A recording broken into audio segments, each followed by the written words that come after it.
Hello everyone, welcome to the another episode of the United Happy Hour podcast. This is Ash, and in today's episode, I'm joined by one of my friends. Please let me introduce you to Milton. Hey Milton, Hey, how's it going? I'm doing good. Just tired today. I did my first longest distance, 18 kilometers since Berlin Marathon, and it's not fun because it feels like I have to relearn how to run the longer distances, and it's not fun. And I did it in a treadmill. It was hard. Yeah, the treadmill can definitely be a little harder to do sometimes because nothing's really changing around you. Yeah, and it's so humid because it's cold, and then everybody's breathing in, and there is no airflow. Humidity is really high. It feels like you're running outside, and then the sun is hitting you from the glass. It feels like, oh god, this is like running in Texas. Can you please just give a little bit of introduction about you? Because I've been following you for a while, and I know your journey, and I've seen it. But for our guests, please just give a little bit of introduction about you. Yeah, well, my name's Milton. Been trail running for just a little over 2 years now. I wouldn't say specialized, but I kind of stick to more of the ultra distances when it comes to trail running. I do dip down into some of the half marathon distances at times, just for a little bit more speed, see how high we can push it. But the 50K, 100K, and I did a 100-mile distance before. That's kind of where I'm sticking at right now. Really enjoying the 50K and 100K distance the most. That's amazing. How do you run? Yeah, it's a lot of progressive overload. I really enjoy the running, especially out on the trails. Being able to be out in like the woods, the forest, desert sometimes. It really makes me happy. Like I catch myself sometimes either just on training runs or even in races where you're running and I just get overwhelmed with joy of what I'm able to do. Grateful that my body allows me to do this thing that I love so much. I'll just start smiling or sometimes laughing in the moment. I really enjoy it. I really love the process of training for something or building up to something and seeing the improvement over time and seeing the things that in training or in workouts that these things are supposed to help you improve. And then you do the things the way that you're supposed to, the way they're prescribed. And then you see the results in either your training runs or your races. And it's like, wow. Like we can do these things to help improve our bodies, and then you can see the results in real time, and things like that really intrigue me, and I love pushing my body. This seems like the perfect sport to do. Definitely, because at some point we always try to push ourselves, even though like some of us might be doing like a 5K, 10K, half marathon, and then marathon. Some of us let's go beyond and then do start doing ultras. That's really nicely put. The first question right comes into this. You said that you just started running 2 years ago. Yeah, that's correct. What were you doing before that, and what made you choose the ultra running? What happened? Yeah, I'll give a little background. I was a runner back in high school. I was an all-state runner. I did track and cross country both, along with, some other ball sports. And after high school, I kind of got away from running for a while. I wanted to get in the gym. I wanted to work out, get bigger. I'd always been a smaller framed person. For years and years, I never ran anymore. I got away from it and was stuck in the gym. And after a while, I kind of got into powerlifting. I love competing. So that to me was one of the things that I could compete in and what I loved, which was working out. After a while of doing that, I had dealt some injuries that was non-related, and I kind of put my focus more into like doing Spartan races. I loved the workout portion of it. I also loved being out, which Spartan has some trails, but it's a lot of obstacles as well. And I love the incorporation of both. And then I had dealt with another back injury after doing that. And while rehabbing from that back injury, I had started running again. And that's whenever I had created my Instagram account and was like, let's try to focus in on just the running, because I didn't want to re-injure my back again, especially with what I do for work. I'm a UPS driver. So,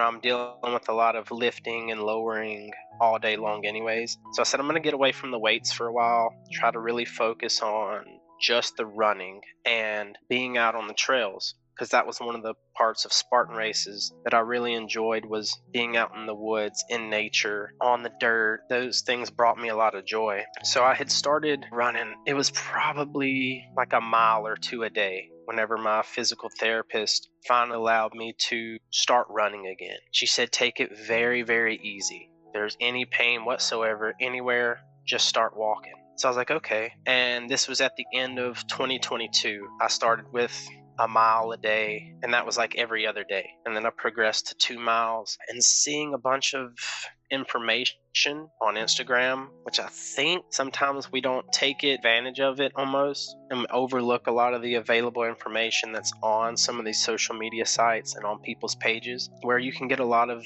useful training advice, training tips. And I learned what zone 2 was. I had no idea what heart rate zones were. I started doing that, like trying to stay in my heart rate zone 2, zone 1, and slowly built up to where I could maintain like a 2 to 3 mile run. And at the time, a half marathon Spartan race was the longest I had ever ran. So I said, cool, I'll sign up for a half marathon trail race for my birthday, which was in January of the next year. I did it and I missed my goal time. I was cramping out towards the end of it. Had to walk like probably the last mile and a half, 2 miles. Calves were cramping, quads were cramping. I had no idea what nutrition was really for these types of races. After doing that, I really enjoyed being out here.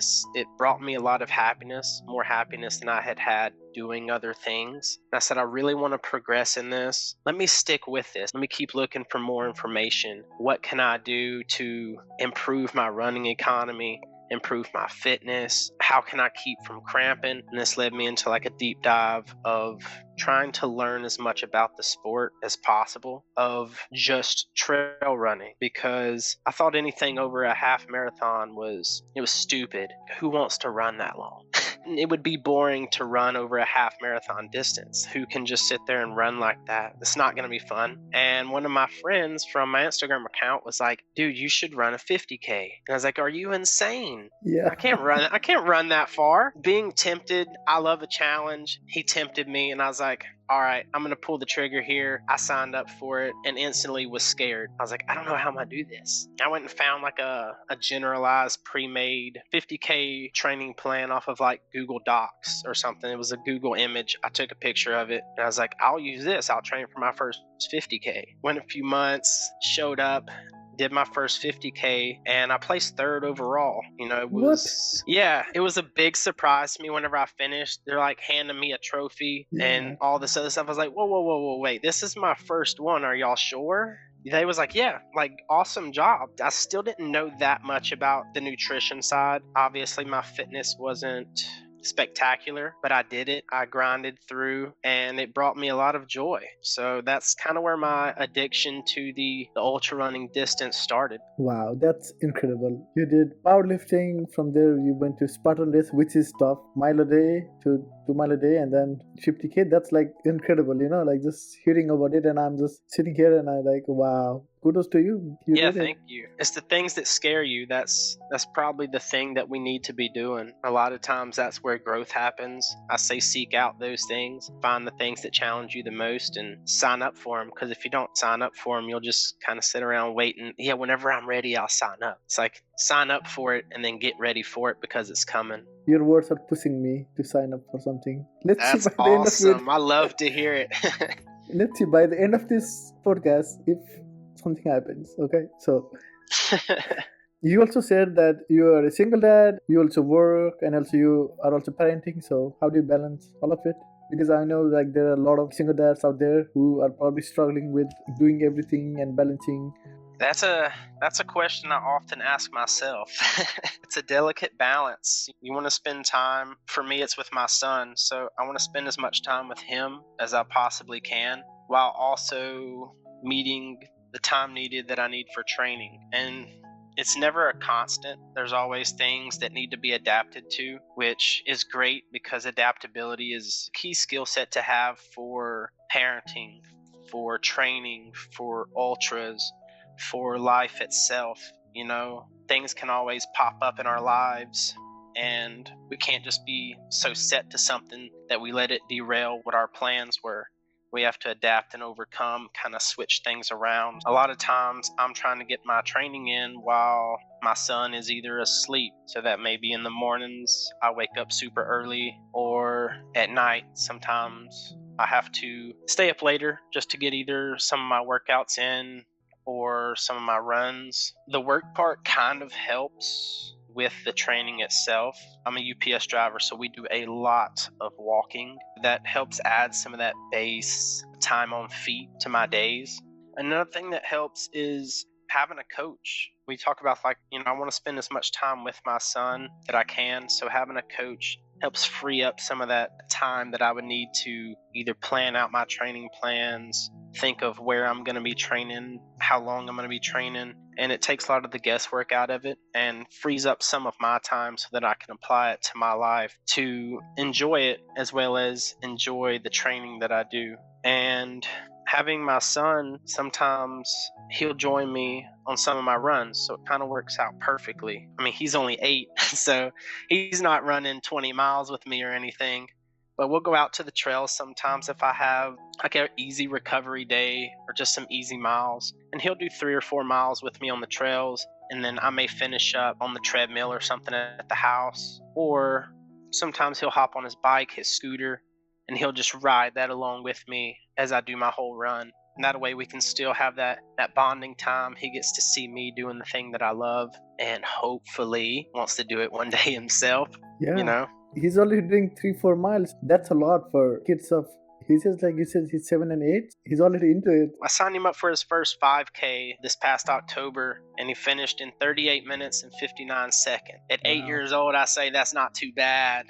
Yeah, it's good that he ran, because a lot of people at 7 or 8 don't even want to run. I think you running is already inspiring on him. That's great to hear, man. That's nice. That's the hope. Yeah, definitely. If he's going with you, then I can say he's gonna follow in your footsteps.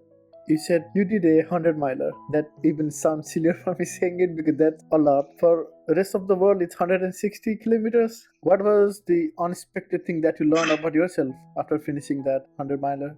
Oof, I guess there was a few things that I learned, but maybe the most unexpected thing that I took from doing the 100-miler was just how important proper training is for the recovery after some of these longer events. I don't think a lot of the times that we think about that, but it's how quickly can you recover and your body feel great after doing the large event, because it's going to hurt during.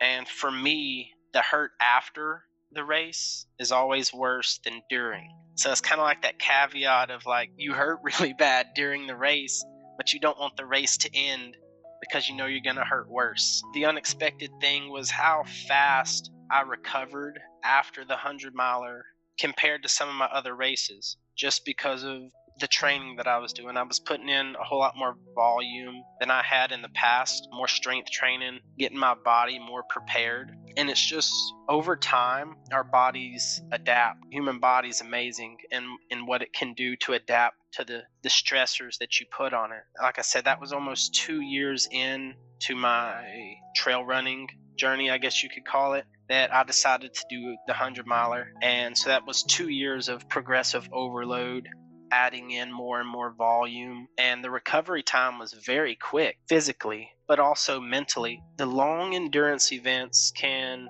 drain us mentally just as much, sometimes even more than physically, because you're having to constantly override your body's limiter. It's saying, hey, we need to stop. We could die.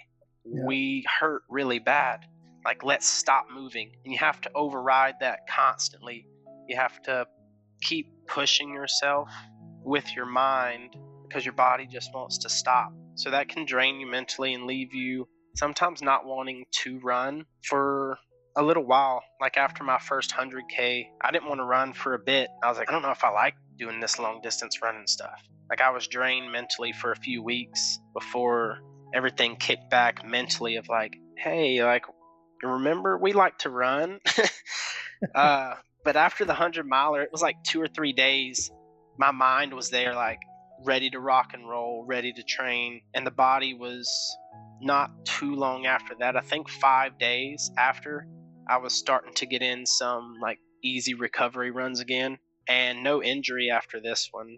Like, body was fine. Whenever I stepped up the distance, because I went from half marathon to 50K, yeah, to 100K, and then to 100-miler. So wow. The increase in distance that I did was significant. And sometimes after making that jump, I would be injured after the races just because my body wasn't adapted to the volume that was needed to take on an event like that. But no injury after this one. So the most unexpected thing was how well recovery can be if you're properly trained for big endurance event effort that you're going to be taking on. That's incredible. From 2 miler to half marathon to 50K, 50K to 100, 100 to 150, 160. So that's wow. That's almost double, more than double every time. Wow, that's incredible growth. Thank you. Since you are preparing for these kind of events, you said that you usually run 50 to 65 miles per week. So how do you structure your training? So earlier I had mentioned I had a coach. Early on, I'm on a podcast now, but I really tried to deep dive into podcasts to learn as much as I possibly could about the sport. And I had heard about a guy that he said he wanted to somewhat fast track his progress. So he hired a coach. I was like, that sounds like a great idea. Why wouldn't I want to learn from someone who already knows the ins and outs of the sport? So I hired a coach to start training me, help me with my training plans, this and that. And he's the one who structures my training. But like how that goes is, generally speaking, you want to start with the least specific training portion for the race that you're doing first at your training block. So if you're doing, for instance, 100K, you might do a lot of your VO2 work, VO2 max, super fast RPEs, 8, 9, 10 at the beginning of your training block, and then go into threshold work, some of that 6 to 7 RPE in the middle of your training block, and your longer endurance volume, lower RPEs 2, 3, 4 towards the end of your block, the most specific at the end. And that's sort of how we structure things throughout. And I like to throw in tune-up races throughout that also match that same kind of specificity throughout my training block, because I love to race. Competing is one of my joys in life, not to beat other people, but just to compete with myself. I mentioned earlier, I really love to push myself. Doing that through these races that also match what kind of intensity that we're trying to place into those training blocks is great. So I can do a half marathon trail race at the beginning of, like a 16-week build, for instance, for a longer race. But I can do that high intensity race, shorter for me race at the beginning of a block, and it doesn't hurt anything. It actually, helps improve that. My coach has to take into consideration how much volume I'm putting on my legs through work. I had mentioned earlier, I'm a UPS driver. My weeks are generally overall volume over 100 miles that I'm putting on my feet. So my running isn't as high volume that some other athletes are probably putting in for some of these events. But like in preparation for the 100 miler and even the 100K that I just did recently, I had over 120 mile weeks. Wow. For multiple weeks in a row. But most of that is walking, which is still time on feet. And that's a very important concept for ultra running, is time on feet. Like, you want to be able to keep moving and have your body used to being on its feet. I think that is for marathon running too, or any running, because the more you stay on your feet, better you are used to it, and then the leg is used to that feeling of running through tiredness or just walking through tiredness or just having that just on the feet. I think it really helps for all the distances too. Big time. The training, once again, you're talking about how it's structured. I feel like a lot of people, they don't think speed work is that important for ultra runners. I've seen a lot of very big gains in doing speed work. Some people feel like once you start ultra running, it's just all low and slow, just that low 2 to 3 RPE base building, and that's all they need to do. Speed work is, vital for increasing your VO2 max, your lactate threshold, and these are important factors for how fast your base, your easy pace is. We increase those, your whole fitness improves. Now, as long as you're able to take on the speed work, if you're not dealing with injuries that come with that, strength training to make sure that you can handle the speed work, those are very important to take into consideration, as well as the different races that come along. One of them that I did was a mountain race a couple months ago, and I was concerned. I was asking my coach, like, man, should I try to get in a lot of vert? Should I increase the treadmill all the way and just run like that? Like, what exactly do I need to be doing? One key factor that I've seen play out for me and other individuals is fitness is king. Like, it should be the biggest priority, is being really fit. That's going to make you be able to run longer, run faster, recover faster, and focus on the things, like the real trail specific things, closer to the race instead of throughout the entirety of the training block. Wow, I'm not gonna lie, I also thought that speed was not needed for trail runners because it's you really don't need it. But see, I told you in the beginning that there will be a lot of new information for a lot of people who really don't know a lot about trail running that we would get out of this. So yeah, thank you for that. It's new information to me. So you were training for this 100-miler, right? So that's probably the pinnacle right now. What has been the biggest adjustment in training after going like 100 miles?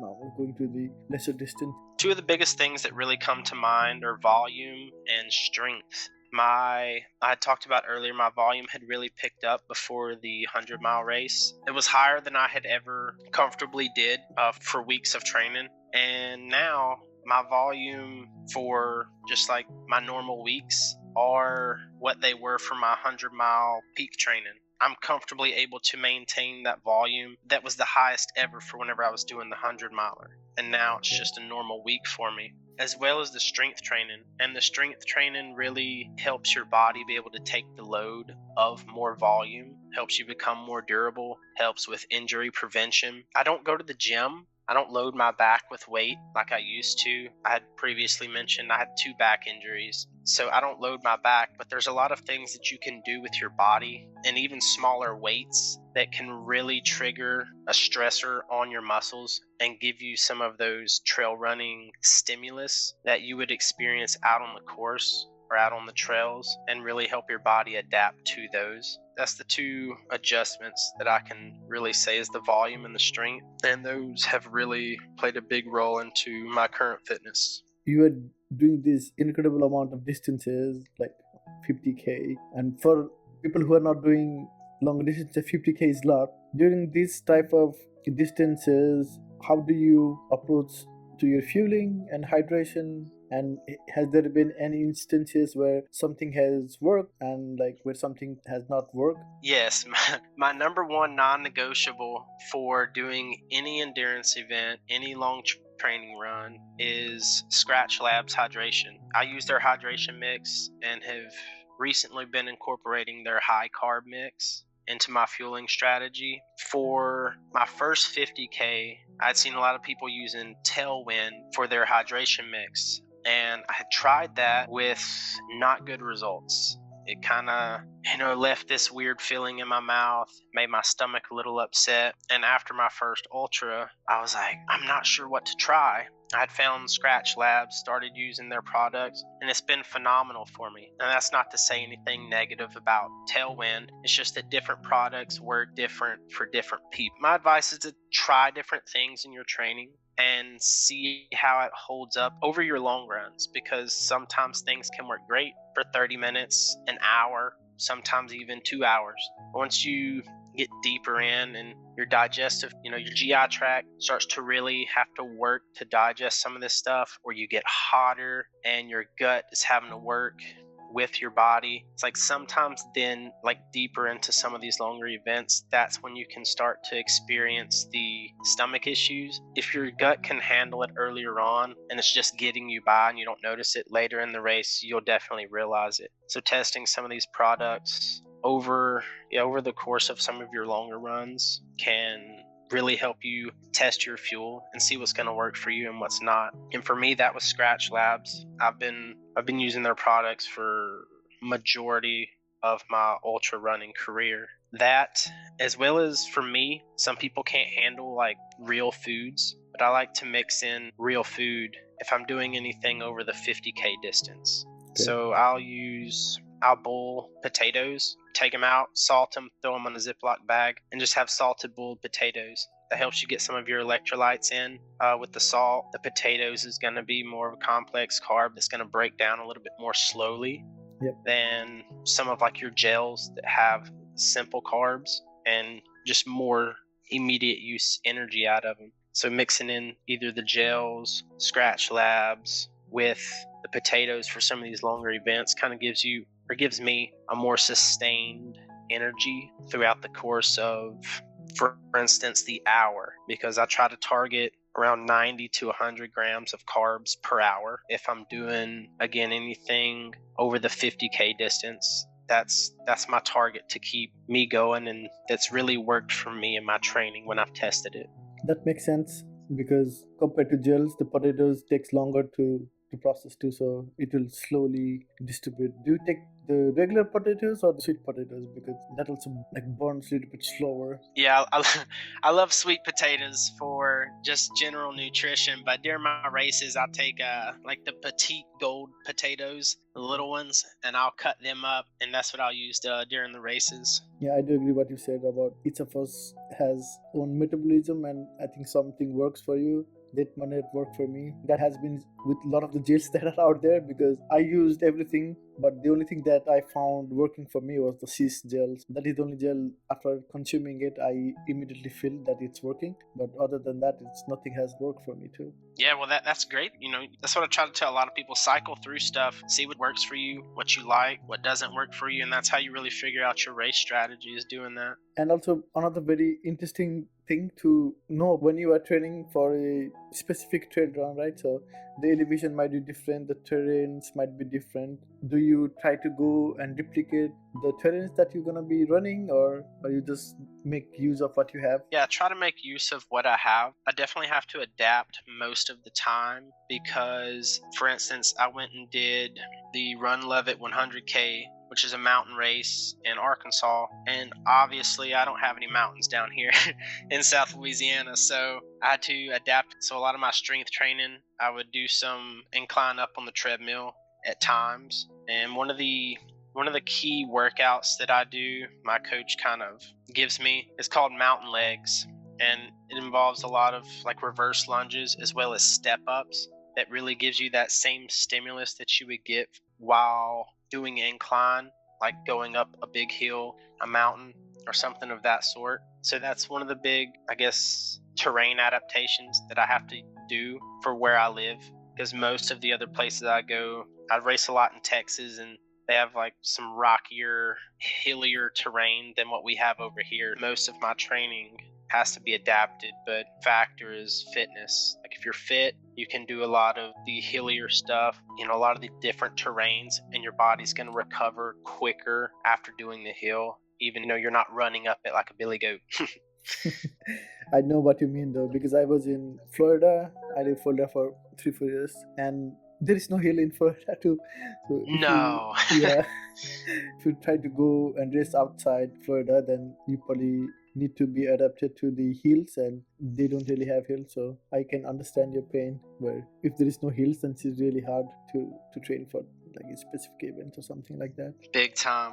And also you do so much of running, and you also are on your feet because of your job, and you said you do a strength training. How does it fit into your running? And also, are there any workout that you say like, okay, I will always do this? My workouts generally come, so I'll do my runs, or I'll do the runs first. And a lot of my strength training isn't real heavy stuff. Like I say, I've dealt with some injuries to my back in the past, so I'm not really moving really heavy weight, but there's a lot of stability things that I'll be doing, like core stability. I'm working on the muscles, like the hip flexors around the hips, and a lot in the calves. Strengthening more so the soleus helps with like prevention of injury, especially in the Achilles, ankle. I do a lot of that, as well as the mountains legs workout that I was talking about just a minute ago, to really give me that stimulus that I'm not finding from just my running, unfortunately, because of the no-hill situation. Those things will come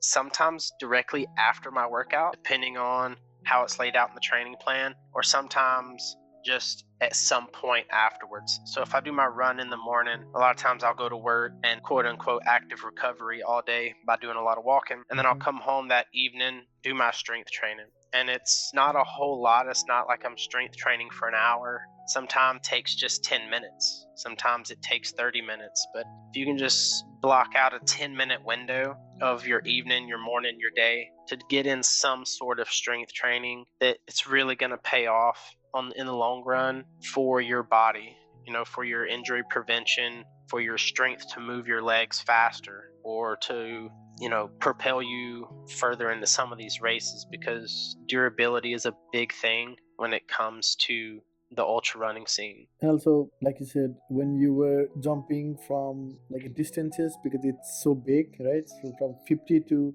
100 is like almost double the distance that you were doing. So in this particular moment, have you ever had any injuries? If you had, then how did you recover from it? What did you learn from the process when you had these injuries? Yeah, I've had a few, I would say, minor running injuries that I've kind of dealt with over the course of the past few years. Plantar fasciitis, some slight knee pain, some Achilles pain, and all of these seemingly popped up on the left side of my body, so on my left leg. And it occurred to me that I had a little imbalance going on. They all popped up after making that jump to bigger distances. When I went from the 50K to my first 100K, I had some bad plantar fasciitis.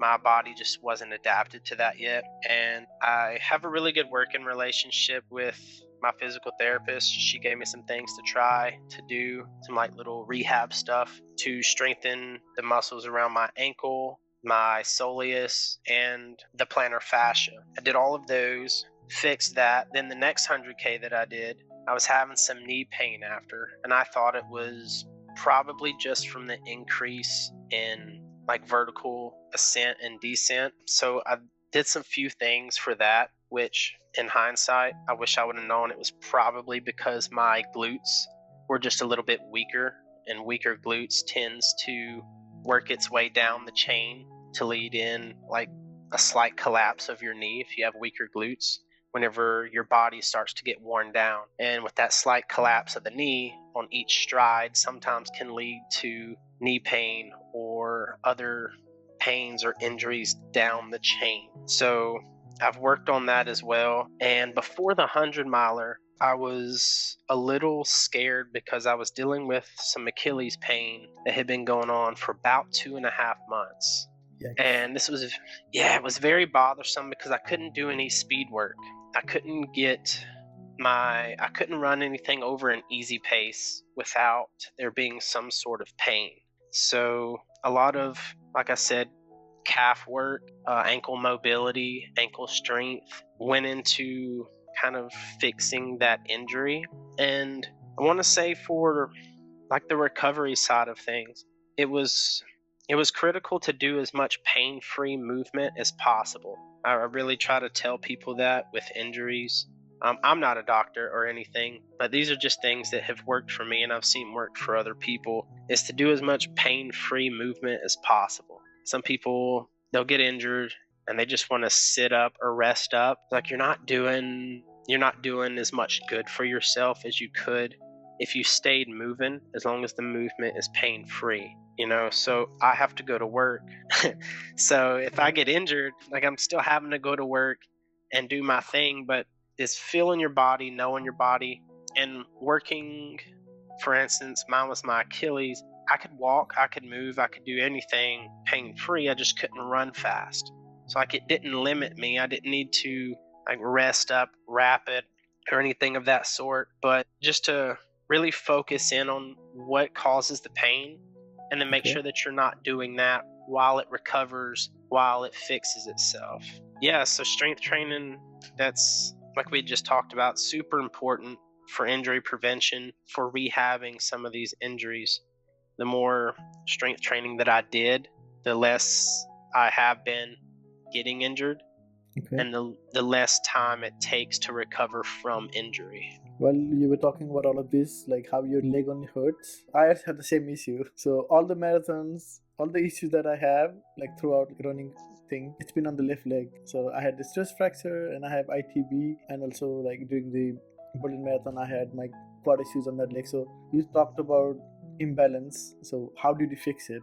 Because I'm curious about that now. Yeah, the imbalance, I'm still working with it. Okay. But when you're running, you're on one leg at a time. Yeah. So we need to really incorporate a lot of single leg work into our strength training as runners.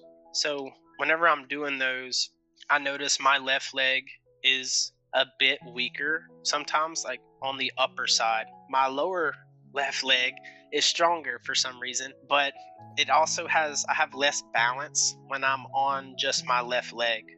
Okay. So if I'm doing like a single leg deadlift, or a single leg step up or reverse lunge, if I'm on my left leg, I tend to lose balance quicker than I would on my right. So I'm really trying to gain that balance, slow the movement down so that I really all the way down through the eccentric side, focused on moving slower to really work the muscle and hit that mind to muscle connection and keeping the balance all the way through. So that's how I'm working on improving that imbalance on that side of the body. Okay, I think this is a key for all the other runners too. If you have issues with the left or right leg while you're running, and if one leg is struggling than the other, then it's probably the balance issue too. So yeah, thank you for that. A lot of us can relate to this issue.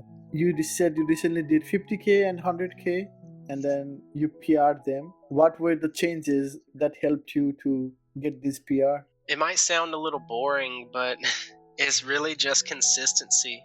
I mean, if you stick to your training, you show up day in and day out, and you're staying as consistent as possible, that's going to mean the most to your training.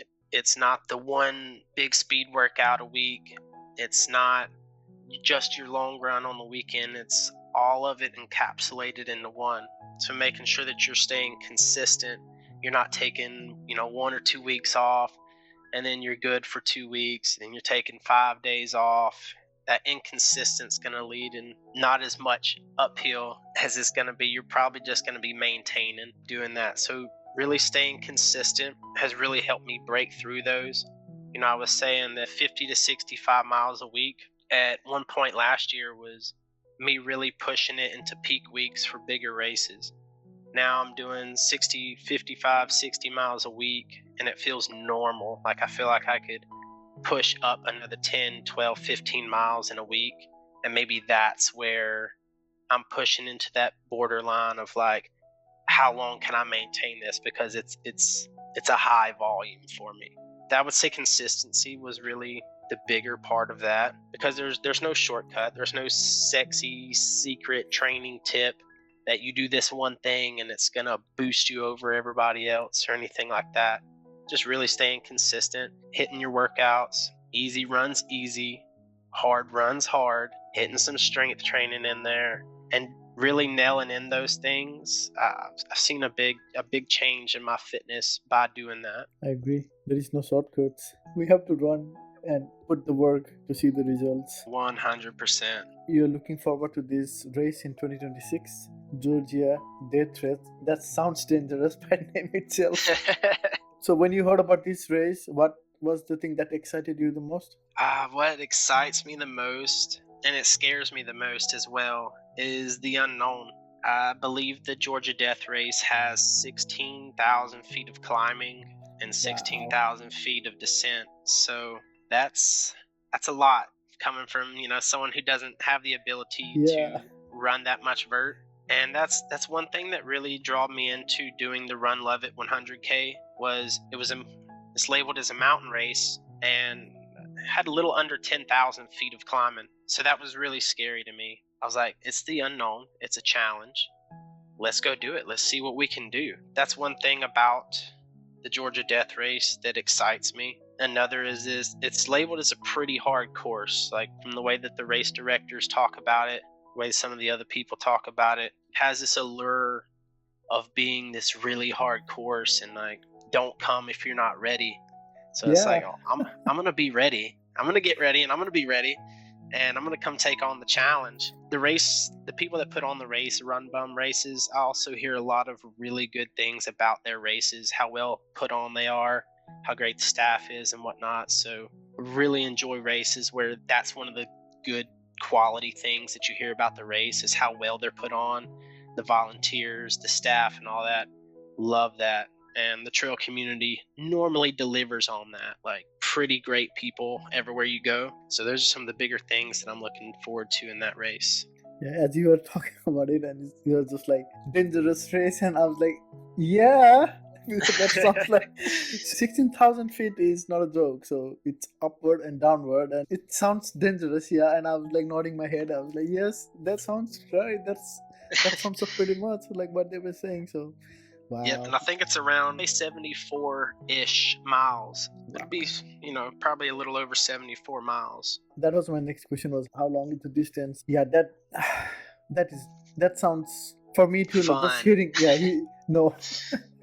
just me hearing about it, I'm kind of anxious and just like, oh, how will that be? Because it's so much of elevation. It's 16,000 is a lot, and up and down. Yeah, that's huge. Yeah, good luck for that one.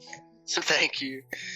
And we can still talk about the next race. That's the Brazos Bend. Yeah. How about you approaching training for that? And what is the goal for that race? Yeah, the Brazos Bend 50K. The training here recently, after I did the Run Levitt 100K, been picking up more on the speed work side of things. Some VO2 max workout, some tempo work has been being done. Really big base build that went into the last 100K race that I did. Really building on top of that base for more speed and increase of the lactate threshold that I'm going to need to hopefully achieve my goal for the Brazos Bend 50K. So this is a really flat course. I think there's only not even 100 feet of vertical gain for every 25K. So that sounds amazing. Yeah, for a flatlander, it sounds amazing. Yeah. So my main goal, I really want a really big 50K PR, which right now is at 4 hours and 52 minutes, which I got that in the middle of a 54K race. So my main goal, which may have seen it kind of being popped up every now and then, I'm really trying to run sub 4 hours at this race. I really think it's possible. If I dial in, I hit the nutrition, and I stay mentally focused in, I really think I have the fitness to go under 4 hours at the 50K distance. Hopefully weather permitting as well. I don't want it to get too hot. Now I can correlate because I saw your Instagram post and it said sub 4. So now I can correlate to that post. Yes, a lot of people might not know what it's about, but yeah, that's the thing. I'm going to keep telling myself every day. And during the recovery portion of my run yesterday, I would just repeat at conversational pace. So I'm just telling myself, I'm going to run sub 4 hours at Brazos Bend 50K. I'm going to run sub 4 hours at Brazos Bend 50K. Yeah, that is called manifestation. So if you believe you can do it, then you will do it. So I agree to that approach. That's the mindset that we're using right now. So let's get it. Yeah. Now we're moving from topic because there are a lot of single parents, like dads or mom, that are out there who are parenting their kid and also looking to challenge, but they feel like they don't have time. So what would be your advice to all those single parents? You really want to make time for the things that you want. A lot of times people say, I don't have time to work out, or I don't have time to run. Do you not have the time, or do you just not want to? We always make time for the things that we want to do. One of my biggest things is sticking to a schedule or a routine in terms of, if you say you're going to train Monday, Wednesday, Friday, well, put that into your Monday time frame and schedule everything else around it. Not saying that it's the biggest priority, but making a commitment to yourself and fulfilling your commitments to yourself is really important for a lot of different aspects of your life. So putting your schedule, your routine in, and if your schedule is every morning at 5 a.m., you're going to wake up, you're going to go run, work out, paint, whatever the thing is that you're really wanting to do, set a time frame for the days that you're going to include it into your life and stick to it. Because the more that you stick to it, the more that it becomes consistent and a habit, and it's almost second nature to you. Instead of, oh, I don't have time for this thing today, how can I make time for this today? or adapt and change, like we talked about earlier, of, hey, this crazy thing happened in my life and it messed up my whole routine for today. How can I still incorporate what I made a commitment to myself for today? How can I still incorporate it in with all this chaos and all this craziness that's happening? Sometimes you have to adjust and rework it in a different way, but that's just that skill set of being able to adapt in your day-to-day life and really make time for the thing that you want. And what makes it easier is being able to involve your kids in the thing that you're doing. For me, that's running. So me and my son, we go out on runs together. He may ride his bike or his scooter sometimes, and then other times he wants to run with me. But involving him in that allows me to do the thing that I love to do. Another thing I love to do, spending time with my child. And I didn't have to work it in any kind of way because he loves to do it with me. So it's kind of like you're killing or, knocking out two birds, one stone with that whole situation. Yeah, definitely. And I think that was going to be the second question. Was you already said that your kid goes with you? Well, it like sometimes bikes, runs, and stuff like that. So does he also come to the races? He sees you doing all these things, and sometimes does he talk about like, "Oh, Dad, I also want to do this," and something like that? Yeah, he's came to a few. Sometimes it's not always as easy to bring him, but Yeah. for the ones that he comes to, he really enjoys it. Every time I leave, he's like, "Dad, you're going to get a gold medal," which that's just what he calls the finisher medals. It feels yeah. And yeah, so I'm like, "Yeah, I'm going to get you a medal." And whenever I get back, I'll give them to him, and he'll put them on his neck, and he gets so happy about it. I've asked him one time, I was like, "You want to come do a 30-mile race with me?" And he'll just smile real big, and he's like, "No." And he's saying that now, but I'm gonna peer pressure him into doing it one day. I feel like he's on the right track. For sure. I think it's the small things, and I think we parents always kind of inspire our kids. And if he sees you do more of it, then I'm sure like one day when he's ready, I think he'll be doing it. That's the hopes, that's the goal, is to always stay that positive role model in their lives. Whatever they see you doing, they're more likely to kind of lean into doing, trying. So they see you doing great things, they should be right there to follow. And also, we talked about earlier on, like when you're doing this ultra running, you want to like challenge yourself, right? So, is that the biggest motivation for you to keep pushing yourself, doing this incredible, huge amount of distances? Yeah, I would probably say the biggest might be that I love seeing how far I can push myself. What's my limits? Where's the cutoff? How fast can I do this? How far can I go? That's probably going to be the biggest. But close underneath that is a lot of the underlying things that come with, I guess you could say, ultra running or running in general, but staying healthy. That's one of my biggest goals. The running has really helped with, as crazy as it sounds, pain management with my back and different other things. It's also really, really critical for like my mental health. There's been times where I couldn't run for a week or two due to either injury or injury in life put together. Not that it gets bad, but I can see where running is my meditation. Running is my time to myself, for myself, where I can really clear my mind, think through things more clearly. And it's almost like a decluttering of my mind during that time. So that's another key that motivates me to keep pushing myself in this is overall I'm maintaining and improving on multiple aspects of my life while still being able to set goals, achieve the goals, and go on adventures, which are all super fun. So yeah, those are some of the biggest motivators. Those are inspiring ones. And so now we'll move to some fun topics now. You do so much thing and so many longer distances. With this, you probably burn incredible amount of calories. When you finish this kind of races, what is the best post race meal that you ever had? Ooh, the best post race meal. Yeah. Some of them haven't been great.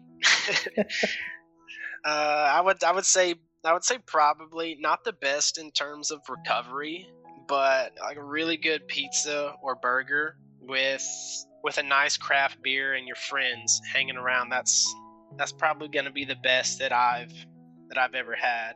Now, you could have a better better meal in terms of recovery for your body, but man, it's hard to beat a nice pizza after Yeah, doing an event like that. definitely. Pizza and beer, it's like for sure.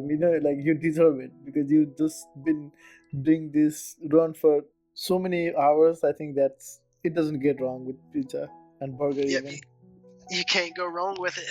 Yeah, you do different kind of runs and sometimes it's in trails. So what's the most wildest and unexpected thing that you have seen? Well, I've seen horses before. I don't know if they were wild or they just got out from somebody's pasture or whatnot, but I've seen some wild pigs as well.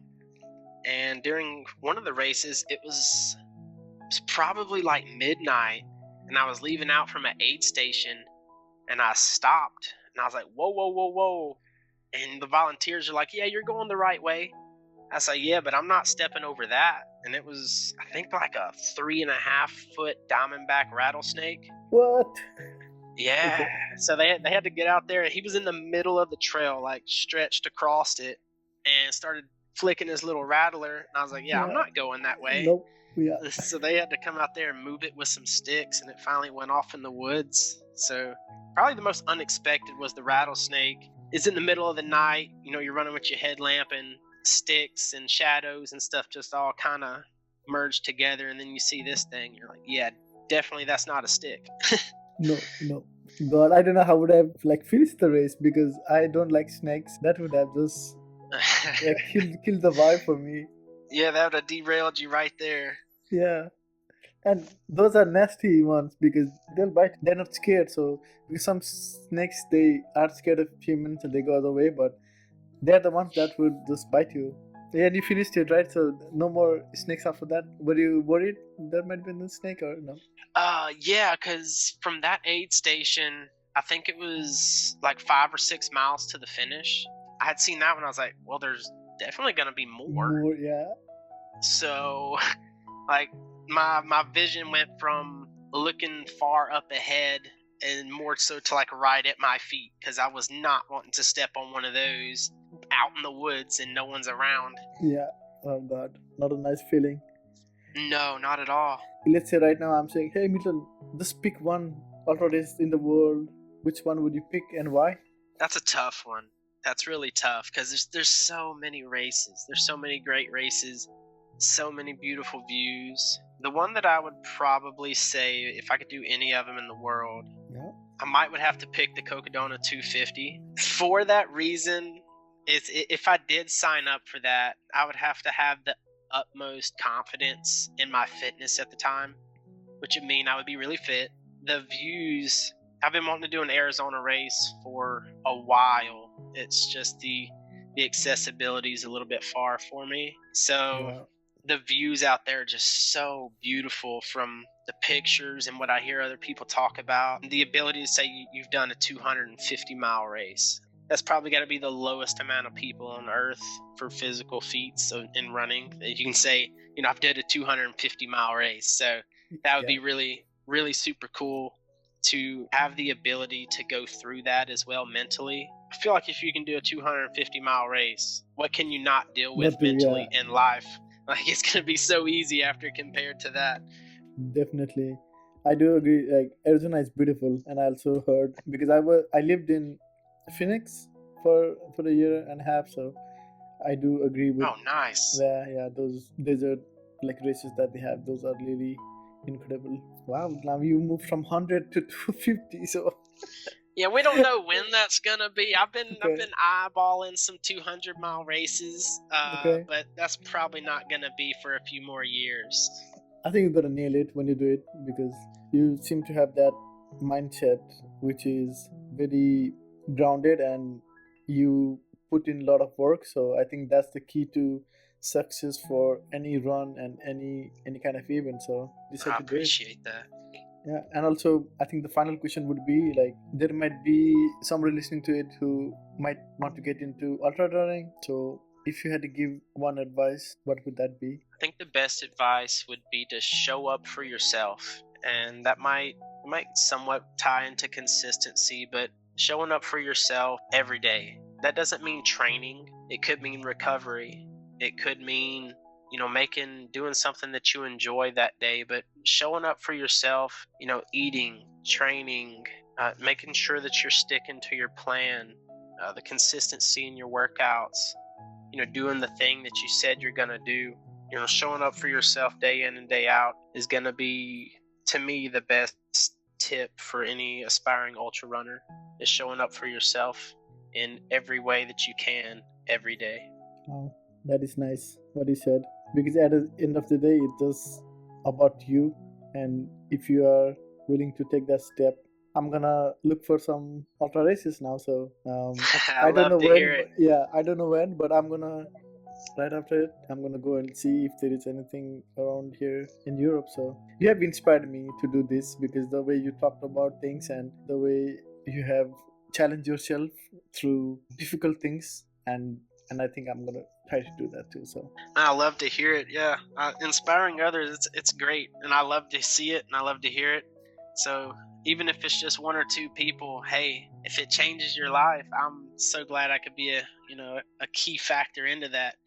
I'm a little biased towards trails over roads, as you've probably noticed. So yeah, trail running over road running. we all love running at the end of the day, either if it is road running or trail running. So and I like what you said that this is one of the reasons I wanted to do this podcast was to hoping that somebody can get inspired with all the stuff. Like we all have this incredible different perception about things and how we challenging ourselves to do difficult things that most people wouldn't do particularly. So the hope is that somebody who's listening to it is gonna go like, okay, I'm also gonna do it. So that would be just nice to hear that. I really appreciate you doing the podcast, to help trying to inspire others. That's such a great concept. Yeah, that's the hope, like people can get inspired because I see you and I've been following you for a long time and I see you like you're doing things and then I see your post and you're like, whoa, you did like PRs on 50Ks, 100Ks, and then you did like, and I was like, wow. And I can just like say wow because I don't know if I can do those distances, that it's really hard and you need to put a lot of effort to it, even think about that you want to do it, because when you sign up then you gotta show up. So that takes a lot of determination too. So, yeah, thank you for inspiring.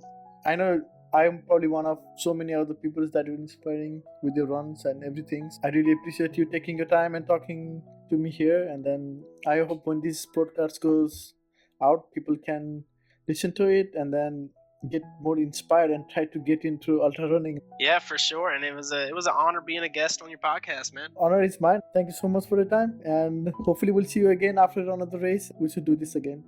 100%, man. Best of luck, and hope you find that local trail race you were looking for. I'll keep you posted. All right, man. Thank you.